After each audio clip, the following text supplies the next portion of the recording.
Bonjour et bienvenue dans la salle de classe Excel, analyse des données. Aujourd'hui, nous allons nous intéresser à Power Pivot et à Power BI. Nous allons aborder Power Pivot dans l'analyse des données. Dans Excel, il y a 3 outils complémentaires d'analyse des données qui sont disponibles. Power Pivot, Power Query et Power View. Ce qu'il faut d'abord remarquer, c'est si Pivot n'est pas activé, on peut l'activer dans Options compléments et les compléments comme, tel qu'on peut le voir ici, on sélectionne complément comme et on voit que Microsoft Power Pivot pour Excel est sélectionné. Power Pivot, à quoi ça sert? Bien, ça sert d'abord à gérer une quantité importante de données, en fait plusieurs millions de lignes, et permet d'indiquer des relations entre des tables, un peu comme dans une base de données. Donc de ce fait, la fonction recherche-V devient presque inutile. On peut créer des tableaux croisés dynamiques entre plusieurs tables. Une table, par exemple, ça peut être une feuille d'un classeur. Et on peut aussi, avec Power Pivot, utiliser des fonctions de calcul plus complexes en utilisant le langage DAX d'Excel. Donc si on prend un exemple simple, qui va nous servir un peu de support pour faire les manipulations, on a une entreprise qui crée des factures sur Excel et qui les enregistre dans un journal. Pour ce faire, elle a besoin des informations suivantes, eh bien, la raison sociale du client, l'adresse du client décomposée en ville, code postal et libellé du département, la référence de l'article avec sa désignation et son prix unitaire et des quantités facturées. On comprend bien que si on ne veut pas ressaisir plusieurs fois ces informations et éviter les risques d'erreur, il est nécessaire de les ranger dans des feuilles de classeurs de façon unique. Donc c'est comme ça qu'on obtient ce qu'on appelle un modèle de données, ici un modèle relationnel par exemple, où on voit l'entité client, l'entité article, l'entité facture, et puis la relation ligne de facture en fait, avec le numéro, la référence d'article et la quantité facturée. Ce qui évite de répéter la désignation et les adresses du client, etc. Quelle est l'utilité de Power Pivot dans cet exemple? On a une feuille pour les caractéristiques de l'article, une autre pour les caractéristiques des clients, une autre pour créer la facture, et puis bien sûr, dans la plupart des cas, on a aussi des informations de commande, de livraison, et, enfin tout le circuit de commercialisation des produits dans l'entreprise. Donc, si on veut créer une facture, il va falloir récupérer ces données dans des feuilles différentes en utilisant recherche V, et donc il va falloir saisir plusieurs cellules avec recherche V, puisque la recopie n'est pas aisée. Power Pivot évite simplement cette manipulation en créant des relations entre les tables, un modèle de données dit relationnel. Le deuxième intérêt, c'est l'amélioration des tableaux croisés dynamiques. Lorsqu'on construit un tableau croisé dynamique, un TCD, il faut noter que Pivot Table, c'est le nom anglais de TCD justement. Donc on utilise des informations brutes des données de la feuille à partir de laquelle on construit les données. Si on désire avoir un calcul sur des données de résultats du TCD, il faut créer une valeur calculée en plus. C'est tout à fait possible.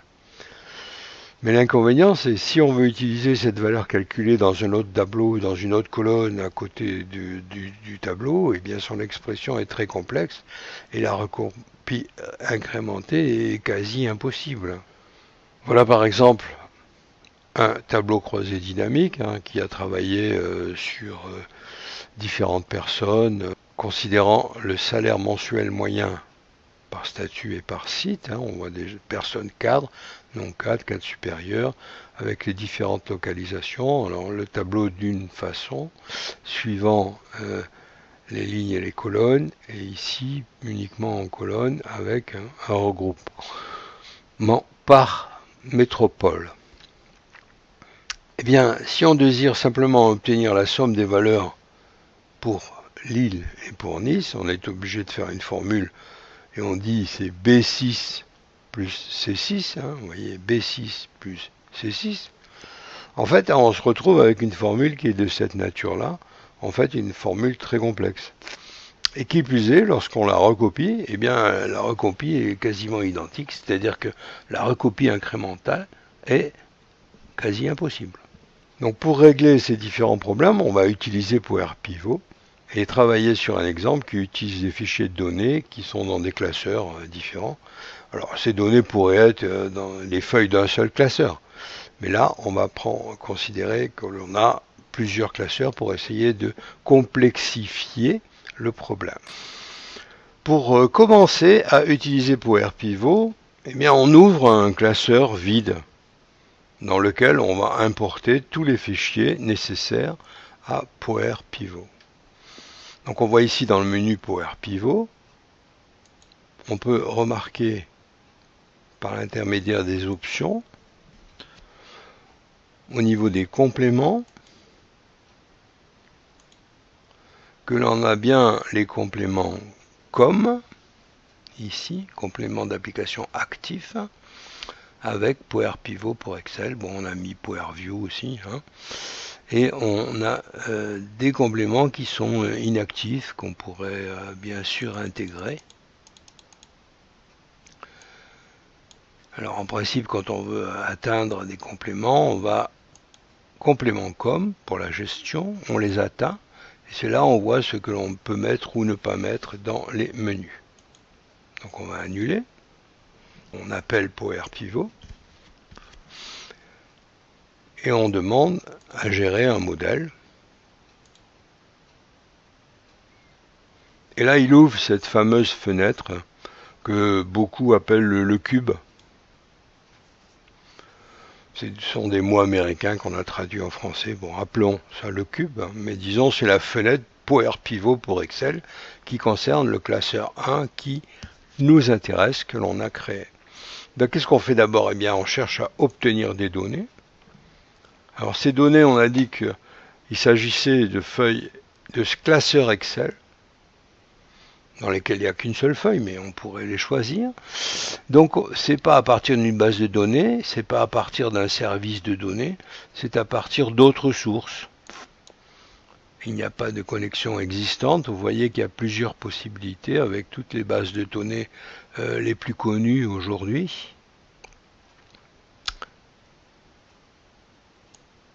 Et en particulier les fichiers Excel. Donc on demande suivant et on parcourt et on tombe bien sûr à l'endroit où on a placé ces données PowerPivot. Donc on a cette table article que l'on ouvre, on la voit ici, et on utilise la première ligne comme en tête de colonne. On fait suivant, on voit cette table article, on peut en afficher un aperçu, éventuellement filtrer ou changer des informations à l'intérieur. On fait OK. Et c'est terminé pour cette table. On ferme. Et on recommence avec une autre table. Toujours pareil, un fichier Excel. Et qui concerne la table client, cette fois-ci. Donc que l'on ouvre. On précise toujours pareil.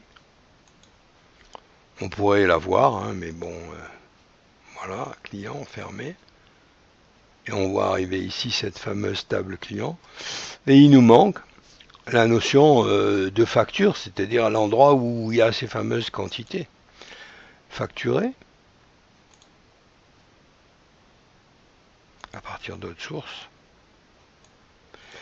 En fichier Excel, suivant, on va parcourir, hop, et on appelle ça une table facturier, on peut appeler. On pourrait voir ce qu'il y a dedans, on fait suivant, et terminé. On ferme. Donc on se retrouve avec nos fameuses tables qui ont été importées. Tout l'intérêt de PowerPivot réside dans le fait que l'on peut travailler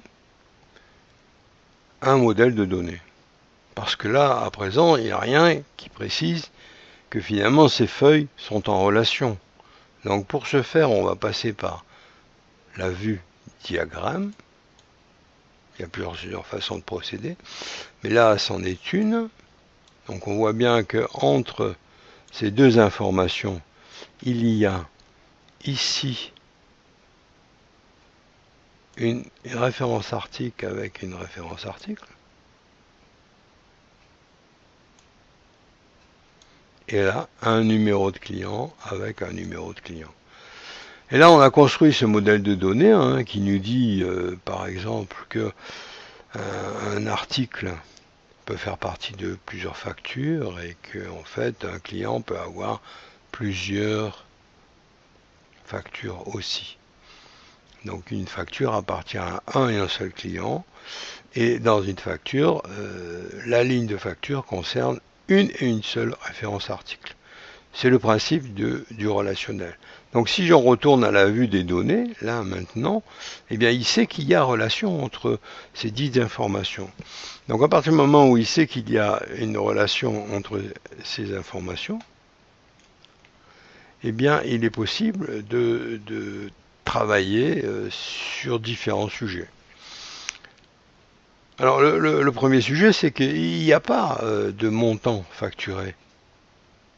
Puisque là, il y a une quantité facturée, mais il n'y a pas un montant facturé. Donc, pour ce faire, on va travailler sur cette colonne-là, et on va dire que l'on va créer une fonction.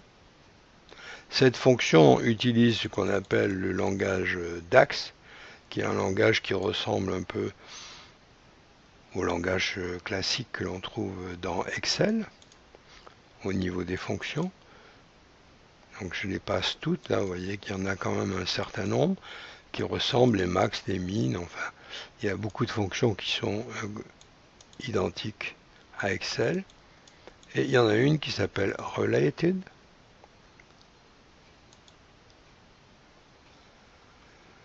Et là il se rend compte que je veux aller chercher quelque chose, donc il me propose les différentes tables qui m'intéressent.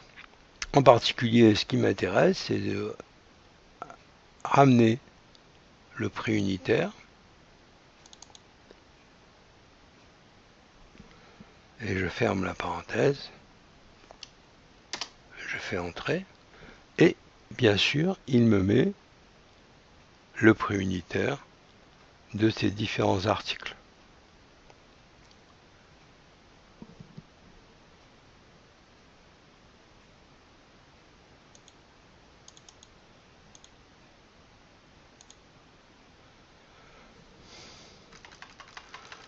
Je peux l'appeler prix unitaire.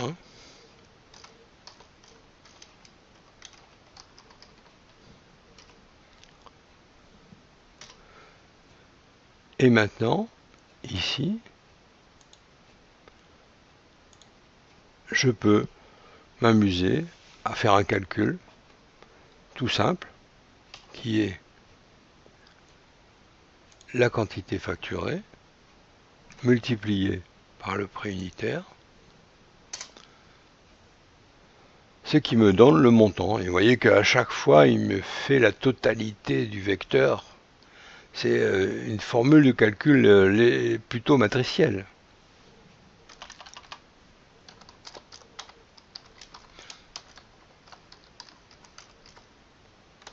Montant facturé.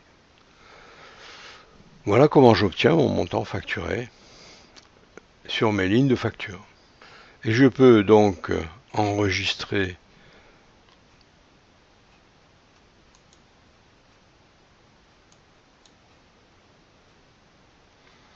sous. Donc je vais le mettre sous mes documents par exemple, ou dans cette zone-là. Et je vais l'appeler journal des ventes.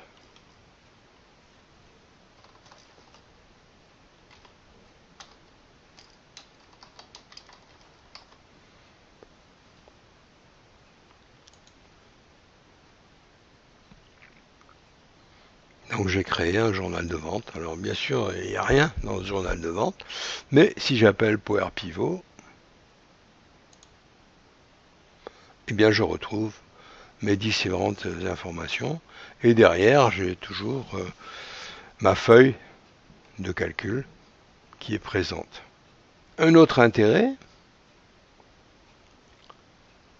c'est de pouvoir créer un tableau croisé dynamique avec justement ces différentes feuilles, ces différentes informations, ces différents classeurs, ces différents ensembles de données, ces différentes entités que l'on a réussi à regrouper dans une feuille et une seule. On pourrait faire une feuille beaucoup plus grande avec beaucoup plus d'informations, hein, puisque finalement on a dit que ces informations elles sont uniques dans la base de données et que c'est par l'intermédiaire de cette fonction de related que l'on les rapatrie dans le cube. Donc j'ai toujours mon cube. Je vais me positionner dans la feuille où il n'y a justement rien, et je fais insertion tableau croisé, et j'utilise le modèle de données de ce classeur, parce que c'est justement là tout l'intérêt. Et il me donne les différentes tables qui m'intéressent. Donc en particulier, ce que je vais faire, c'est que je vais mettre la désignation de l'article en colonne, je vais mettre le nom du client dans les lignes, et puis je vais mettre ce fameux montant facturé dans les valeurs. Voilà, et j'obtiens un tableau croisé dynamique qui me donne l'évolution en valeur du chiffre d'affaires.